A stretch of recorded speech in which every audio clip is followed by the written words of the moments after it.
Hi and welcome to Old School Blues Guitar. It is time for my instrumental lesson for the months of July through September 2020.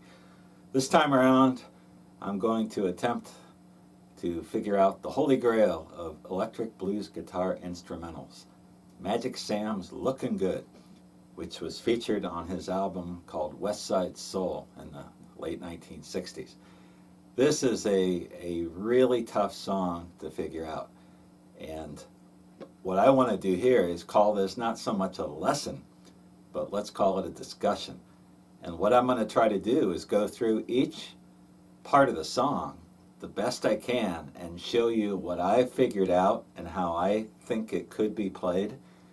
And then I'm hoping that anybody out there who knows more than I do, which is probably quite a few of you, you can contribute, and together we can maybe unravel this thing.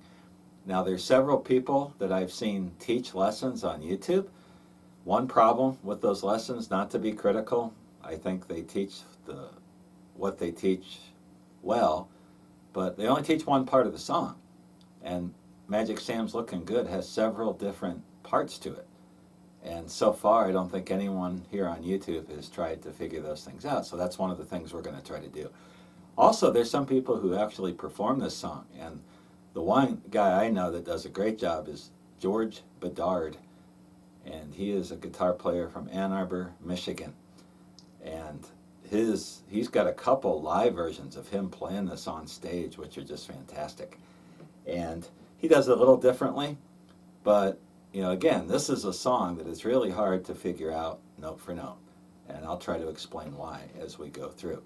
So what I'm going to do is start out with the basic, what I call the basic riff of the song, which is repeated over and over again, and then try to build on, try to add the different layers of the song. There's a couple where I'm pretty confident I have figured out. There's others where I have no idea.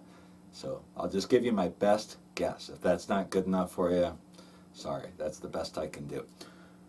Before we get started, I know there's a lot of talking that I'm doing here, but I think it's necessary, especially for this song. I got a couple questions. First of all, we're going to base the lesson here, the discussion, on the recorded version on Magic Sam's West Side Soul album. He also did the song live, and I have at least one live version of Lookin' Good where he plays it differently. And when I look on the album, I have the vinyl LP, West Side Soul. It says there's a second guitar player who plays on this album. I think it's Mighty Joe Young. So my question is, when he plays Lookin' Good, is it just Magic Sam playing the guitar, or is Mighty Joe Young playing too? Are there two guitars working together? And I don't know the answer to that. The reason I bring that up is actually two reasons. One, there's a video of Magic Sam actually playing this song live. He's playing it very fast, a lot faster than the recorded version, and he seems to be using a flat pick. He doesn't seem to be finger picking, and I'll have to watch that again to make sure I'm right on that. But I'm wondering, is that how he played it on the record, and did Mighty Joe Young fill in the other stuff with the second guitar? I don't know. And the other thing is, the live versions, he's just one guy playing, and you can tell there's no second guitar on it, and it sounds a lot different. And I'll try to post MP3s, YouTube links to those videos of both of those versions and see what you think. Hey, this one's tough, but I'm going to start you and we'll go through it and do the best we can. All right, let's get into Magic Sam's Lookin' Good. The first part is arguably the easiest part of the song, but it's pretty tricky to get the hang of. And this is a part that I learned by watching some other people's instructional videos on YouTube, listening to the original, and also watching the live performances of George Bedard that you can see on YouTube. So the song is an A. So throughout the song, you're going to keep your first finger on or around the second fret in a first A position chord. So I'm using my first finger, barring the second, third, and fourth strings. Now you're also going to use what's called a long A. So here is putting my pinky on the fifth fret of the first string, and then an A7th with my ring finger or my second finger, however you want to do it, on the third fret of the first string. So we got an A major, long A major, and then an A7 chord shape. The only other chord shape you use in the song is a kind of a partial D7, and we'll worry about that when we get to it. There's two elements to this. If I'm correct and Magic Sam is playing this by himself, which is what a lot of other people seem to think, then you're going to have to finger pick. And I'm sure Magic Sam, from the video I watched, he's playing with a flat pick. But if he finger picked this, I'm guessing he just used bare fingers. I don't play that way. I'm not good at it. I need to work at it. So I'm using the same approach I use when I play acoustic guitar. I've got a plastic finger pick on my first finger, and I've got a National thumb pick. I've got really big hands, so I've got some pretty hefty picks here. It takes some practice to get the coordination playing on an electric guitar, but eventually I got pretty close. And so we got something going on with the right hand and then the left hand, and both are challenging. So let's get started with this first part of the song. As far as the chord goes, as far as the left hand goes, we're going to be playing a bass rhythm. And the basic bass rhythm goes like this.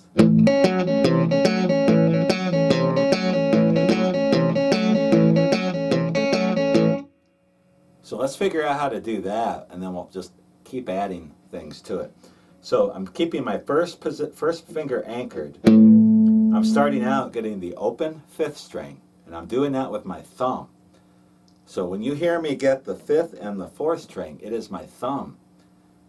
The first finger is brushing up and down, actually more up than down. You're going to hear me do some single string licks and some other stuff with the first finger and the thumb together. But that opening lick, what I'm doing is I'm getting a bass note, and then I'm brushing up with my first finger with that first finger glued up the second fret. So we got... So the second part of the bass rhythm is I'm just going to the fourth fret of the fourth string. And I'm still got the first finger anchored, and so every time I brush up with the first finger, that's going to be an A. So we got this. And then from the fourth string, I'm going to take my second finger to the third fret of the fifth string. So it's bass strum, bass strum, bass strum, bass strum, bass strum, like that. Listen.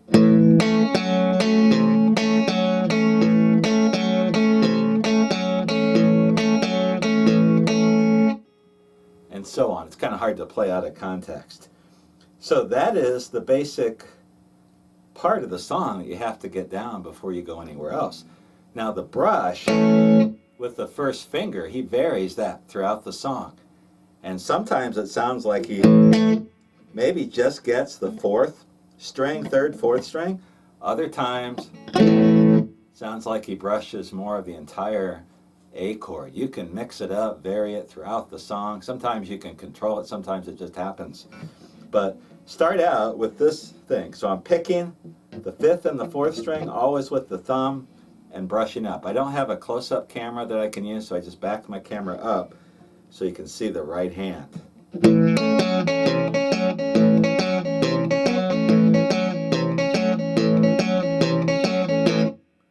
So that is really the key to the song, is that thumb and finger motion. Everything else we're going to add on top of that.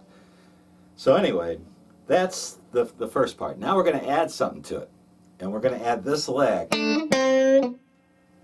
And what I'm going to be doing is with my first finger still anchored on the second fret, I'm going to take my second finger to the third fret of the second string and use my pinky. If you got big enough hands, you could probably use your ring finger, but I'm just going to use my pinky and slightly bend up on the fifth fret of the third string.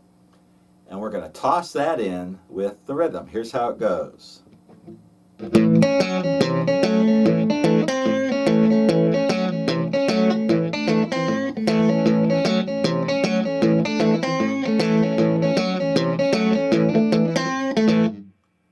Something like that. That's what I think he's playing. And when I watch him play it on the video, when I watch George Bedard, the guy I mentioned in Ann Arbor, Michigan, it looks like he keeps this long A position pretty much the whole time and just moves the fingers out of that position, meaning that first finger is going to stay put. So that little lick, that's the first variation. And that sequence, this,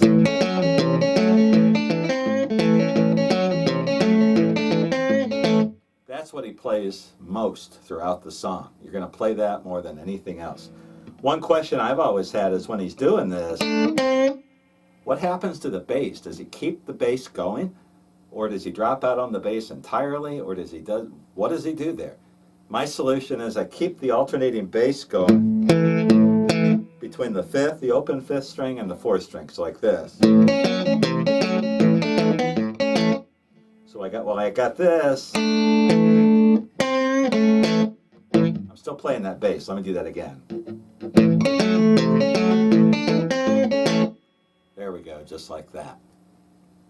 Now another variation that he does maybe 3 or 4 times throughout the song, I haven't counted, that's just an estimate. He's going to do this, something like this, where he's playing a lick.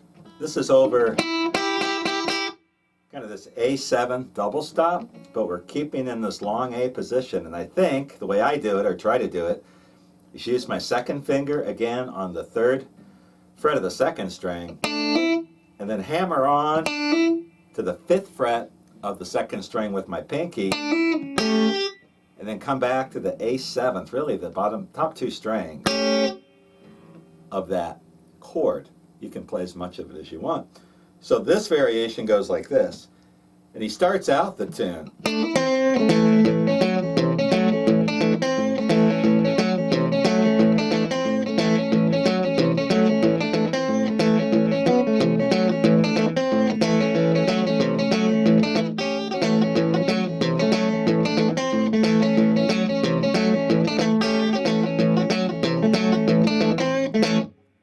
That's how he throws in that variation.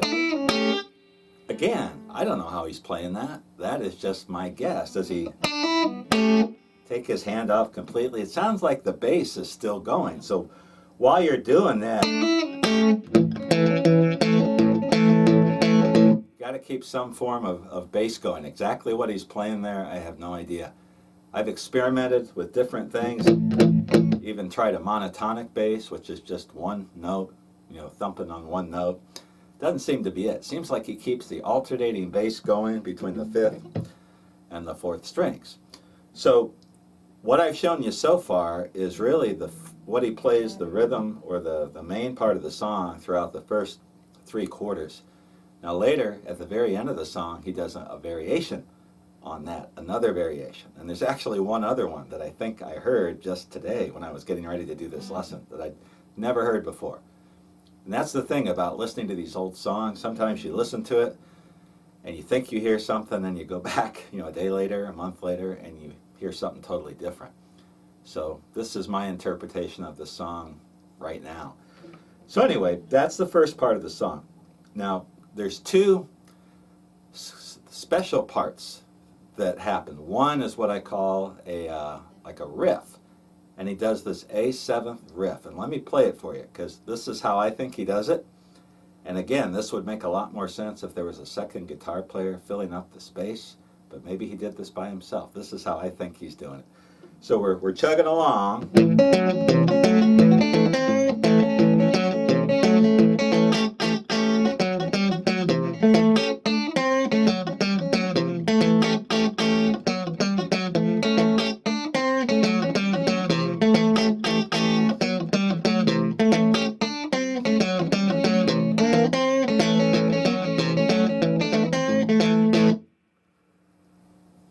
I may not have played that as smoothly as I would like in the time I have. I'm just going to go ahead and work with that. So he does this riff, and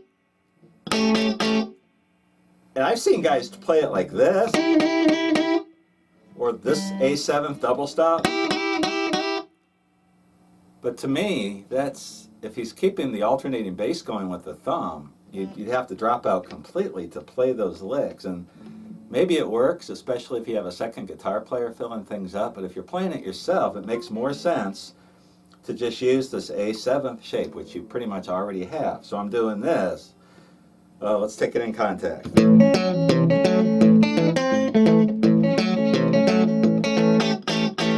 So 1, 2, 3, and he might be sliding into that, something like that.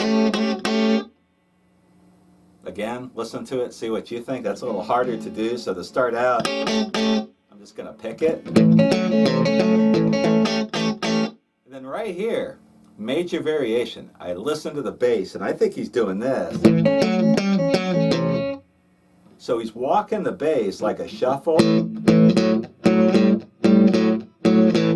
So I'm going to the 4th fret of the 4th string, 5th fret, 4th fret. But at the end, I'm going to the 3rd fret of the 5th string. And then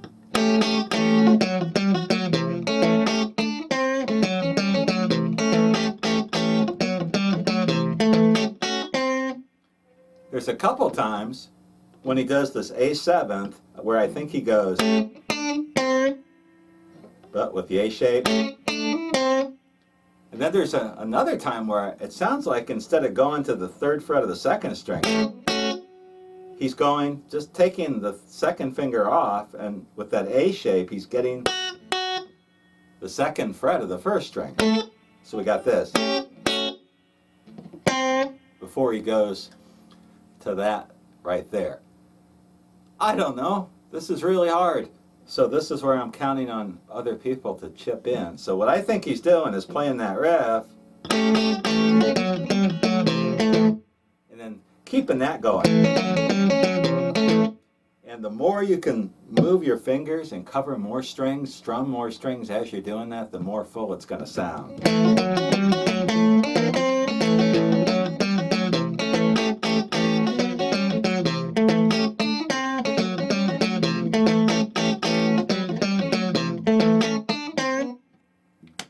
That's what I think he's doing. That's what I'm trying to do. So he does that, and then a little bit later, he's going to come into this first, what I call stop time. The whole band doesn't stop, but I think everybody lays out except the drummer, and he starts playing this little riff.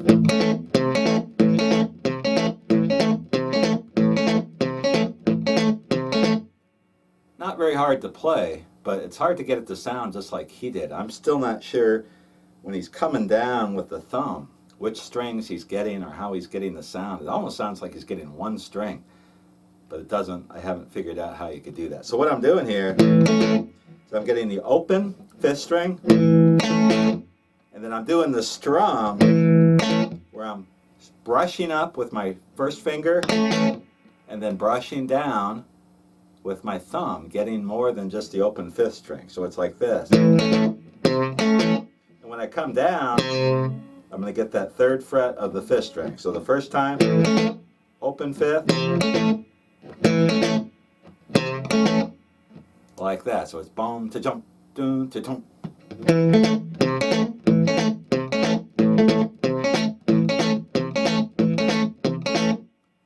That's what I hear.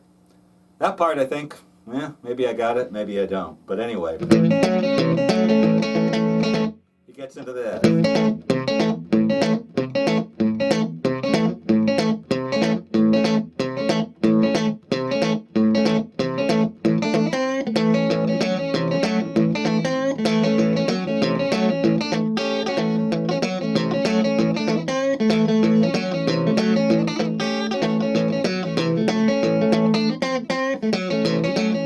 There's another variation, which I tried to play there, where he does this. So instead of just going from the 3rd fret of the 2nd string to the 5th fret of the 3rd string, 3rd fret of the 2nd string, 5th fret of the 3rd string, he hesitates, and he gets the 2nd string, and then 2 bends on the 5th string.